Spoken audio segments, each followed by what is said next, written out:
You know, I don't know where this goes, but I've been watching very, very closely, and y'all, there's a comment on one of my TikToks where I talk about affordability and that like $150,000 really almost doesn't get you very far anymore these days. And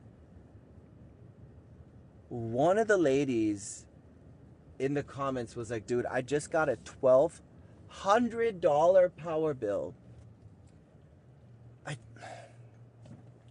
And then somebody below was like, yep, I got one that was $1,100, and they're both on payment plans. And there are people literally saying like, bro, I'm choosing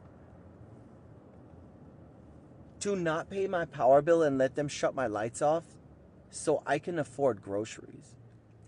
And I know that a lot of people believe that there is no affordability crisis and there is no inflation, and it's just some hoax that is being made up, and that's simply not true. The stories are astounding. There's a creator I follow on YouTube, and I'll link her here, but she basically collects all these different videos of people talking about not being able to make it financially. And I understand the concept of, hey, work hard, do the right things, do what you're supposed to do, and good things will come your way. I'm a direct recipient of the benefits of hard work and luck, but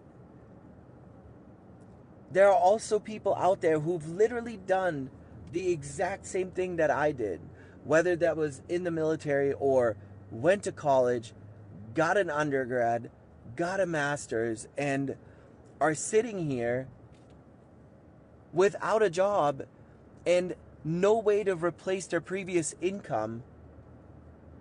Yeah, they can go to Walmart and work the register, or they can go work for a small business and make 10, 11, 12, 13, 14 bucks an hour. But that's not the point, right? Like, our generation was literally told, work hard, go to college, make good decisions, and you're gonna be fine.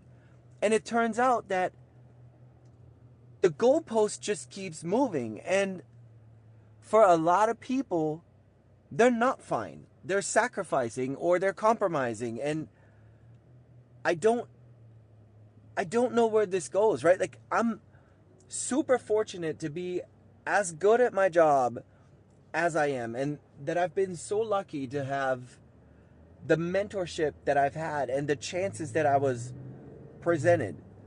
But I promise you, I'm not blind to the fact that that was not all because of what I did. And that some of it was literally being at the right place at the right time, shaking the right hand and making the right impression at the right time. And yeah, of course, the more you increase your exposure, the more you increase your opportunity, and thus you increase your luck. But sometimes unexpected things can happen in life, like a job loss that you cannot absorb, where you literally have to go work for scraps just so you can feed your family. And by doing that, you're missing out on other opportunity, right? Not everybody is so lucky. Some people get sick, and then what, right? You don't choose when you get sick. And trust me, I used to be one of those people that was like, oh, well, you just got to pull yourself by your bootstraps, and why should I pay for your health care? If you live a healthy lifestyle, you'll be fine. But that's the most ignorant position ever. And I promise you, I learned that the hard way. Like, that is not how things work in the real world. Because sometimes your 4-month-old is diagnosed with fucking cancer. And you want to tell me that that was their fault? Or that was their parents' fault, and somehow now the child has to suffer for it? Fuck you. Like, seriously, fuck you. It's not always just cut and dry to say, oh, well, if you're in this position, then that's your fault. Because we live in a world where external influences still impact our lives and decide our trajectory. You can't just with a broad stroke or a broad brush say, oh yeah, well, if something bad happens to you, it's your fault. That's bullshit. That's not how this works. That's not how any of this works. Because trust me, if that was the case, then a lot of people that are the elite, the billionaire class, the Epstein class, right? They make plenty of mistakes.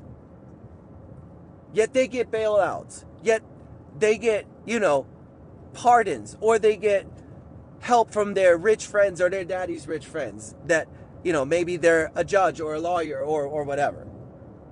Not everybody is born with the same advantages.